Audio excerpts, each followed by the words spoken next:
Download करें जनमत Haryana app.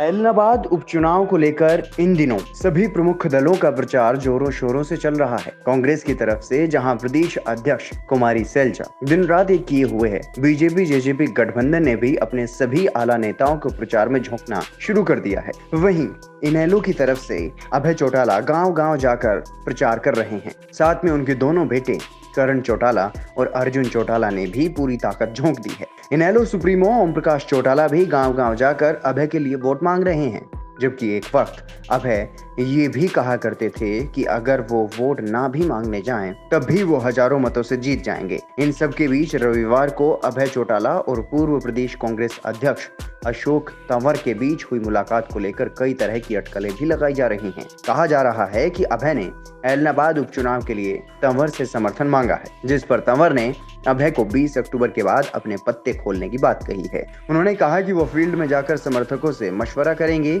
और इसके बाद जनता उनको जैसा कहेगी वो वैसा ही करेंगे, कि वो उसके बाद ही कोई फैसला लेंगे। हालांकि तंवर ने ये भी साफ कर दिया है कि वो ऐलनाबाद उपचुनाव में कांग्रेस और बीजेपी के उम्मीदवारों का समर्थन नहीं करेंगे।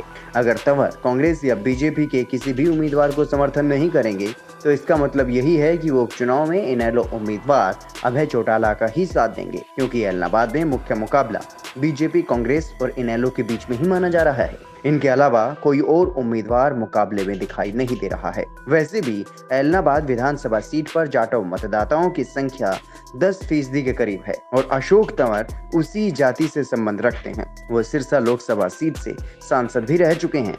उनका ऐलनाबाद विधानसभा क्षेत्र में अच्छा प्रभाव भी रहा है। ऐसे में अगर अशोक तंवर अभय को अपना समर्थन देते हैं, तो उससे जाटव मतों का फायदा मिल सकता है, क्योंकि कुमारी सैलजा भी ऐलनाबाद में लगातार डटी हुई हैं। वो भी जाटव समाज से संबंध रखती हैं। ऐसे में सैलजा के लगातार प्रचार से बड़ी संख्या में जाटव मतदाता कांग्रेस की तरफ आ सकते हैं। जाटव मतदाताओं को कांग्रेस की तरफ जाने से रोकने के लिए हो सकता है अभय चौटाला ने अशोक तंवर से मुलाकात की हो। इससे पहले पिछले साल हुए बड़ौदा उपचुनाव में भी अशोक तंवर के रुख को लेकर कई तरह की अटकलें लगाई गई थी, लेकिन उन्होंने किसी भी उम्मीदवार का साथ नहीं दिया था। पिछले ही साल जुलाई में अभय चौटाला और अशोक तंवर के बीच मुलाकात हुई थी। तब उनके इनेलो में शामिल होने के कयास लगाए जा रहे थे, लेकिन वो इनेलो में शामिल नहीं हुए थे और अपना मोर्चा बना लिया था। अब देखना दिलचस्प होगा कि 20 अक्टूबर के बाद अशोक तंवर किस उम्मीदवार को अपना समर्थन देते हैं और उसे अपनी बिरादरी का कितना वोट दिलवा पाने में कामयाब होते हैं। ब्यूरो रिपोर्ट,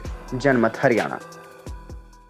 राजनीति के आगे, राजनीति के पीछे, हर हलचल को जानने के लिए हमारे YouTube चैनल जनमत हरियाणा को लाइक करें, सब्सक्राइब करें और अपडेट रहने के लिए बेल आइकन दबाना ना भूलें। देखते रहें जनमत हरियाणा, सच के अलावा कुछ भी नहीं।